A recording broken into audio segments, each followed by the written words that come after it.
C'est un jeu de cartes qui se joue à la fois en physique et en numérique également, qui est conçu pour mettre en mots les points forts d'une personne. Imaginez comment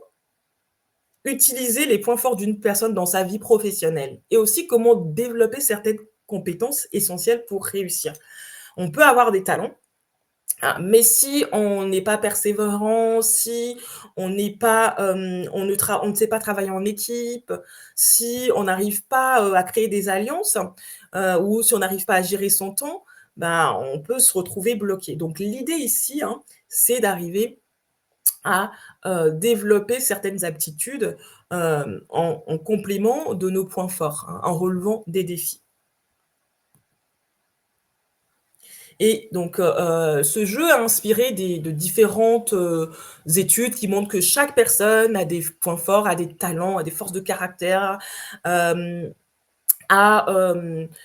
des aussi, des formes d'intelligence, différentes, des capacités différentes, hein, bon, ça, en fait, si on observe les gens, on se rend compte, assez facilement de ça et l'idée, c'est que plus on va, connaître et utiliser nos points forts, plus on va atteindre nos objectifs, et aussi avoir un meilleur équilibre de vie et s'épanouir. Donc la société a tendance à focaliser, l'attention, les efforts sur les points faibles des gens. Mais en fait, ce que montrent les études, c'est que plus on va savoir dans quoi on est fort et bien sûr tenir compte des faiblesses, mais faire en sorte de sublimer les points forts, plus on va pouvoir du coup effectivement, faire le reste, avoir un meilleur équilibre de vie et s'épanouir. Donc c'est pour ça que Heu le c'est de ces études-là, c'est dans cette, même objectif que le jeu Explore tes pouvoirs a été créé. Il résulte de plus de 10 ans de recherche, d'observation et d'expérimentation, des ateliers de tests, une cinquantaine, 1 an de conception et aujourd'hui, il y a plus d'une cinquantaine de professionnels qui l'utilisent et j'ai moi-même formé, plus d'une trentaine. Et donc la finalité, hein, c'est de comprendre, ses forces et atouts, de favoriser la cohérence, motivation, le sens dans la vie professionnelle. Le principe du jeu est très simple, hein, c'est que la vie professionnelle est comme une aventure, hein, vous avez vu, avec les évolutions, avec les changements, il y a rien de linéaire, c'est plutôt, hem un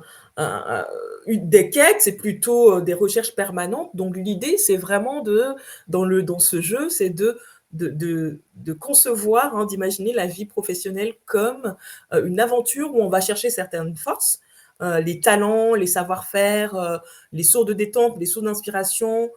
et aussi les valeurs pour, pouvoir, construire sa vie professionnelle et à chaque fois qu'on découvre,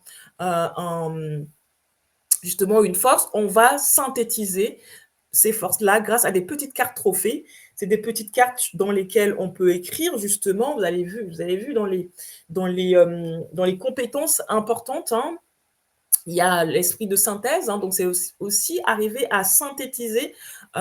justement ce qu'on apprend sur soi, ce qui inspire la personne, ses savoir-faire, pouvoir le synthétiser pour, justement, savoir, quelles cartes on a en main et les utiliser. Et surtout, passer à l'action, hein, parce qu'on a beau avoir, des compétences, on a beau avoir des talents, c'est important de réaliser des actions concrètes et ces actions vont permettre en elles-mêmes de développer justement d'autres compétences, cultiver certaines compétences qu'on a déjà ou certains talents qu'on a déjà et aussi d'en développer de nouvelles. Alors on va passer le contenu du jeu. Comment, du coup, développer les compétences grâce au jeu Explore tes pouvoirs? Donc, comme je vous l'expliquais, il y a des cartes de type réflexion. Il y a 25 cartes de type réflexion qui vont aider la personne à analyser ses capacités, donc ses talents, ses savoir-faire, mais aussi, heu, ses valeurs. Les valeurs, c'est ce qui motive la personne dans la vie, hein, donc c'est important de les analyser, de les connaître et d'agir en cohérence parce qu'on peut avoir, des talents et et des savoir-faire qu'on utilise, par exemple, l'esprit d'analyse, la capacité d'analyse, on quelqu'un qui l'a, l'utilise, ça va lui faire du bien, heu et ça va le motiver. Par contre, si cette personne, l'utilise dans un domaine qui ne correspond pas à ses valeurs, par exemple, une personne qui a des valeurs,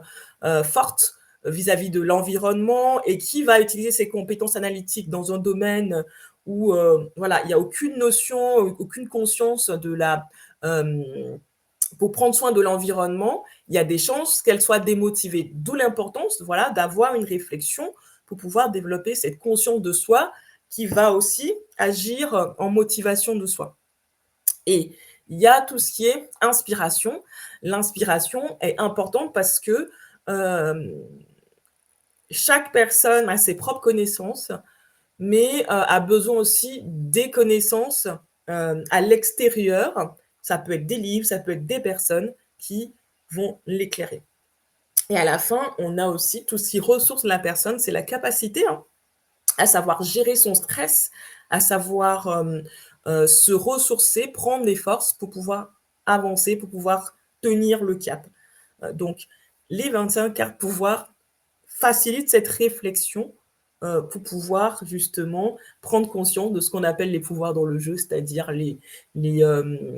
talents, les savoir-faire, les valeurs et les autres ressources. Et il y a 35 cartes défis qui permettent, d'agir, hein, d'agir pour réaliser un projet professionnel donné ou des objectifs donnés et du coup de développer certaines compétences. Est-ce que vous m'entendez toujours?